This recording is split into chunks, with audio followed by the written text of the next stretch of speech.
রথযাত্রার স্পেশাল এই ভিডিওতে তোমরা দেখতে পাবে সকলের প্রিয় চাউমিন রেসিপি।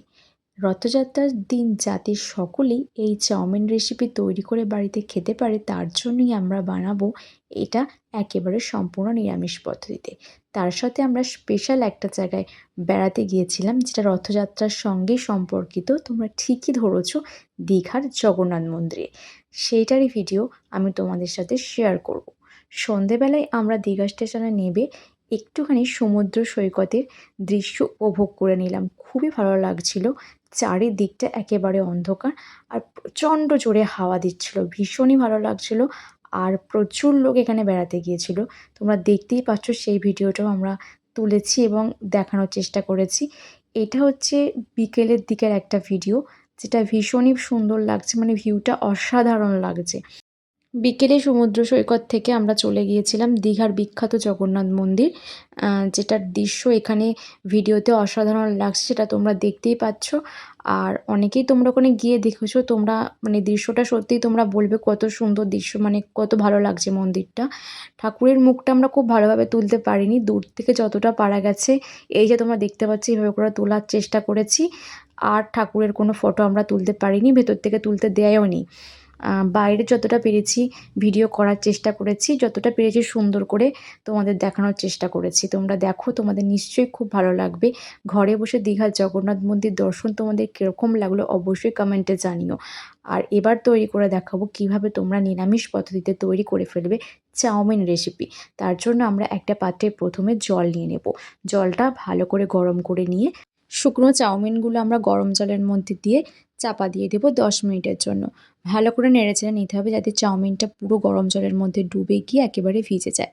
চাউমিনটা ভালোভাবে সিদ্ধ হয়ে গেলে আমরা অন্য একটি পাত্রে তুলে নেব এবং ওর ওপরে একটু ঠান্ডা জল দিয়ে দেব, যাতে চাউমিনটা পুরো ভালোভাবে ঠান্ডা হয়ে যায়। আর কড়াইয়ে ভাজার সময় যাতে একদম না জড়িয়ে যায়, এবং জলটাকেও ভালো করে ঝরিয়ে নিতে হবে। কিছুটা সাদা তেল গরম করে নিয়ে পনিরের টুকরো দিয়ে পনিরের টুকরোগুলোকে ভালো করে আমরা ভেজে নেব। তার মধ্যে দেব পরিমাণ মতো নুন ও পরিমাণ মতন হলুদের গুঁড়ো।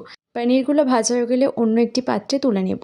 ওই তেলের মধ্যেই আমরা একে একে দেব গাজরের টুকরো, বিম কড়াইয়ের টুকরো, তারপর দেব গ্রিন ক্যাপসিকাম, রেড ক্যাপসিকাম এবং ইয়েলো ক্যাপসিকাম। তারপরে দিয়ে দেবো পরিমাণ মতো নুন। ভালো করে নাড়াচাড়া করে এগুলোকে আমাদেরকে ভেজে নিতে হবে। এবার আগে থেকে সিদ্ধ করে রাখা চাউমিনটাকেও আমরা এই মিশ্রণের মধ্যে দিয়ে ভালো করে নাড়াচাড়া করে মিশিয়ে নেব একেবারে লো ফ্লেমে। তাহলে কি হবে, চাউমিনটা খুব ভালোভাবে মিশে যাবে এবং খেতেও খুব টেস্টি হবে। এবার আমরা এর মধ্যে আগে থেকে ভেজে রাখা পনিরের টুকরোগুলো দিয়ে আবারও ভালো করে নাড়াচাড়া করে নেব। এবার আমরা এর মধ্যে দিয়ে দেব সামান্য একটু সয়া সস। এই পর্যায়ে গ্যাসের ফ্লেমটা একেবারে লোতে রেখে দিতে হবে। তারপর আমরা দিয়ে দেব টমেটো সস। আবারও ভালো করে নাড়াচাড়া করে মিশিয়ে নিতে হবে। তাহলে কি হবে, এর টেস্ট ভীষণই সুন্দর হবে।